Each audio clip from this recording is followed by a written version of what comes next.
Hey guys, my name's Skippy from Geek Hammer Gaming, and we're doing another faction focus review. This time we're talking about the Leagues of Votann, Space Dwarves, if you really want to talk about it.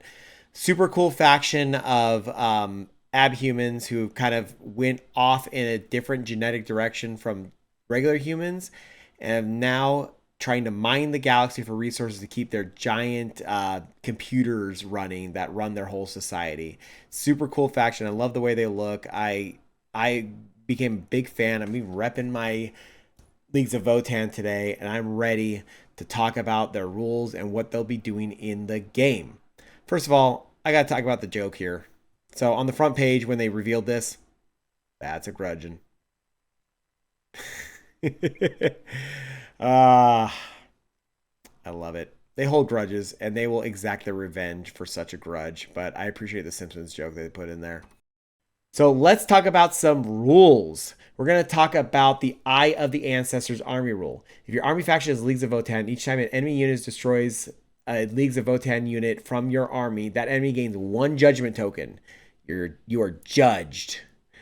And then they can get two, but after two, it's wasted. So they can have one or two. That's it.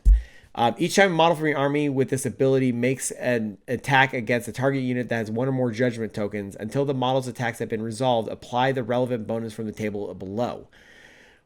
If you have one judgment token, you add one to the hit roll.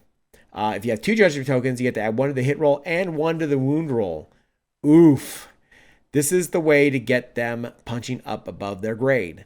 I don't like the fact that you have to sacrifice units to make this happen. Like, they have to kill whole units to get a judgment token. So getting the +1 to hit and +1 to wound is going to be real tough to make happen. Now, the detachment rule is the Oath Band. At the start of the battle, select one enemy unit from your opponent's army. That unit starts with 2 judgment tokens. So boom, the thing that you're most afraid of in the game, automatically you got +1 to hit and wound against the thing. If at the start of your command phases that enemy unit is destroyed, you gain a number of CP depending on how early in the battle you destroyed it, as shown below. You can only gain the CP once per battle, and once it's gained, you ignore the rule for you only get to gain 1 per battle round. So if you do it in the first or second command phase, you get 3 CP. The third or fourth, you get 2 CP. If you do it in the fifth, you get 1 CP. So the quicker you kill the thing that you're super afraid of, the more CP you get to do more cool things. I do like both these rules. I like that you at least get to hand out 2 judgment tokens to something right away, so you have at least your abilities against the one thing they really need to die. So let's look at some data sheets. So this is the Hearthkin Warriors. These are your basic troops.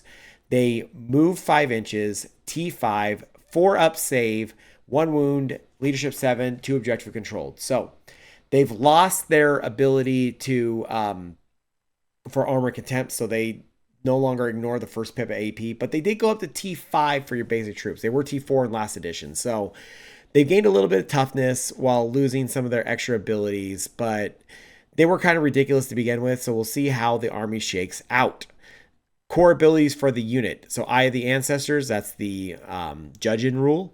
And then their other ability, Luck Has, Need Keeps, Toil Earns. I love the little sayings that they have. It's so cool.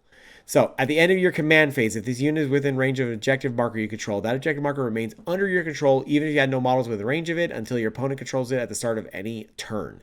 So you can leave your objective behind and still control it. So these guys are going to be super important for this army of durable warriors that are kind of slow to get up the battlefield so they can do things. So you can leave your objective behind and keep on trudging.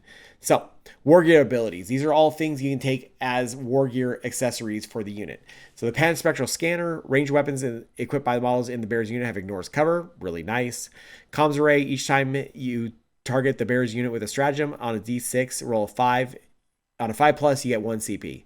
This is much like the guard one. I really do like that one. Getting extra CP out of these guys really helps for when you need to spend things, because CP is going to be real tight in this game, and I can't wait to see how the stratagems are for this faction and see how much CP they really need to function.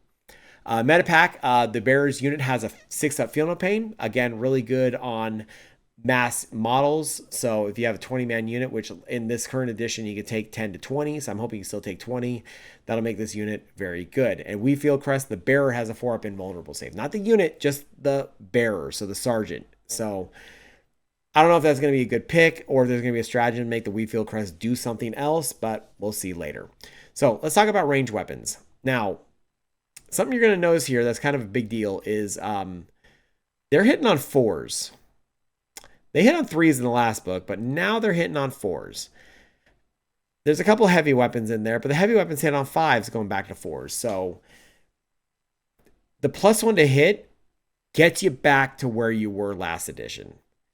Now, I get that they were really good in last edition and they had a lot going on that made them broken. They were the one book they got a pre-nerf before the book even officially came out, which for good reason. The last book was kind of broken, but I don't like the fact that the army is hitting on 4s and you have to put in work to be hitting on 3s.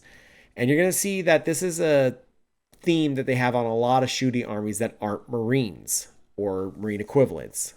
You're going to be hitting on 4s and you're going to have some sort of ability to give you +1 to hit, but you're going to have to work for it. So you're going to have to get judgment tokens on the guys you need to kill so that you can kill them efficiently as you did before. So, like I said, I'm not a huge fan of the way this is being handled, and you'll notice that there's a few other armies that are hitting on 4s that need work to get back up to 3s. It feels bad. I hope their points reflect that they're not going to be hitting as often and as well. And I get to take more guys because of it, but right now it feels bad. But there are some really good weapons in there, and the way they're equipped now is you can take 2 special weapons per squad, per 10 guys in the squad, but you can't take 2 of the same weapons. So you got to take 2 different ones if you want to. So attack pattern bolter is the standard weapon that they get to take. It's 24 inches, 2 attacks, hitting on 4s, strength 4, AP 0, 1 damage, standard bolter. I miss the Pippa AP they used to have, but here we are. New edition, new guns. The Ion Blaster is the other weapon that they can take as an option instead of the bolter. So the Ion Blaster is hitting on 4, strength 5, -2, 1 damage, 1 shot. So it kind of stinks that it's only 1 shot, but you do get an extra pip of strength and 2 extra pips of AP. So you're going to be killing some people with it. So if you can get those pluses to hit and pluses to wound, you'll be doing some hurt.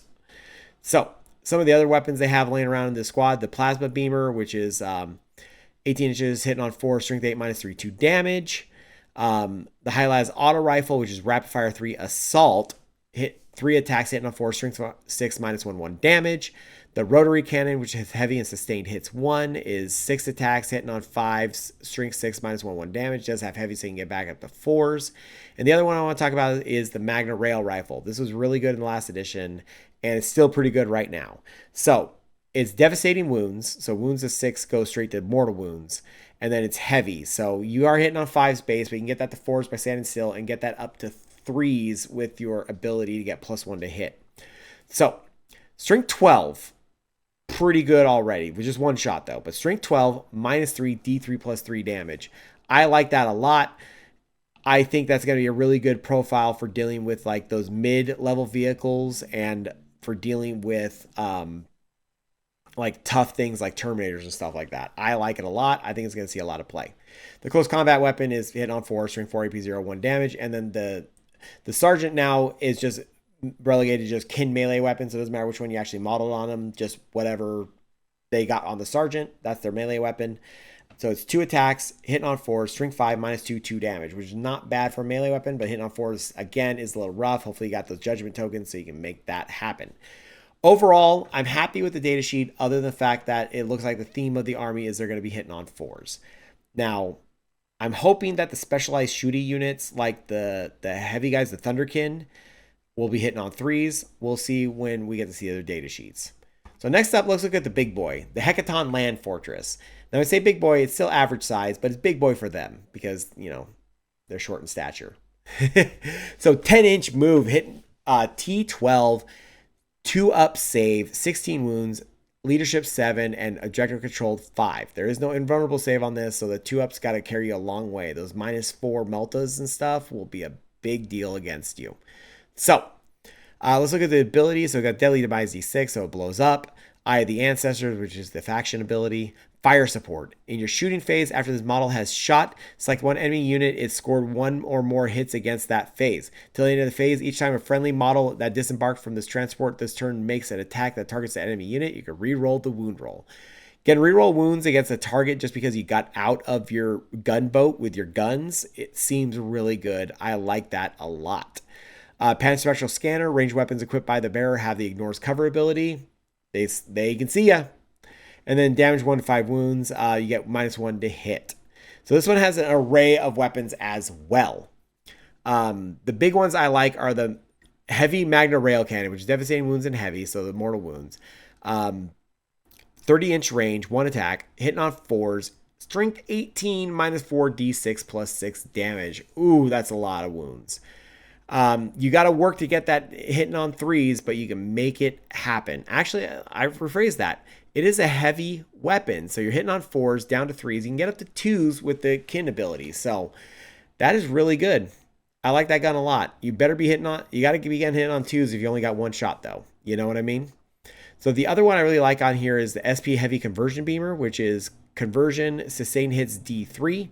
So conversion is a special rule we'll see in a little bit, but it's basically hit roll. If you're more than 12 inches away, hit rolls of 4+ score critical hits, which gives you the sustained hit. So 4+ is for the extra D3 shots.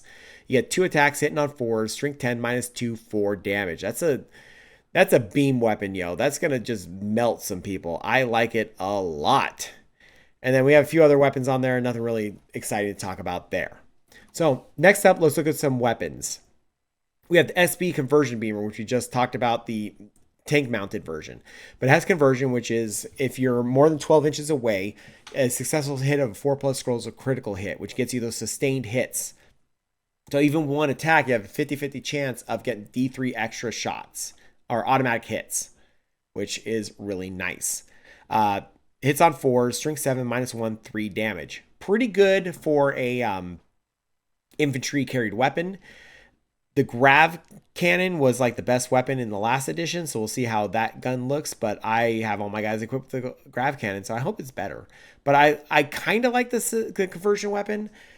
It sucks you have to stay away from them, so you got to be in that 12 to 24 range if you really want to get the hits out, but it's not a bad weapon. It does a decent amount of damage, so like you have a 50-50 chance of just getting a like 3 hits instead of 1. So I like it. And lastly, we're going to talk about a stratagem, Reactive Reprisal. Let's read that flavor text again. I love the flavor text on this one too. Once the enemy targeted has been marked out by the eye of the ancestors, the kin focus their efforts upon its destruction, redoubling their fury should it attempt to engage. So, you get to use it in your opponent's shooting phase just after an enemy unit that has 1 or more judgment tokens on it has resolved its attack. So, it has to have a judgment token and it has to attack you in the shooting phase. You get to target one of your Leagues of Votann units from your army that was selected as a target of 1 or more of their attacks. And then you get your Leagues of Votann unit can shoot as if it were your shooting phase, but it must target the enemy unit that just attacked it. And can only do so if it's an eligible target. So, 2 CP, as long as they have a judgment token on them, 2 CP to automatically shoot at them after they shot at you. Especially if they flub and don't get a lot of shots, it's like, oh, you missed. Let's go ahead and shoot everything back at you. I am a big fan of this. This is another big thing for the land fortress to shoot back at with. It's kind of crazy.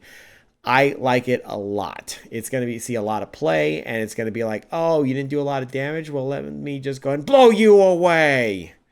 So, that is it for the Faction Focus review for today. I had a lot of fun talking about Leagues of Votann. I'm kind of worried about their 4-ups to hit and the fact that you have to put in work to get to a 3-up to hit. But we'll see how that goes because there's some other factions that are looking like they're in the same boat. So thank you guys for coming out. Please like and subscribe. It really helps me out a lot. And I'll see you guys next time.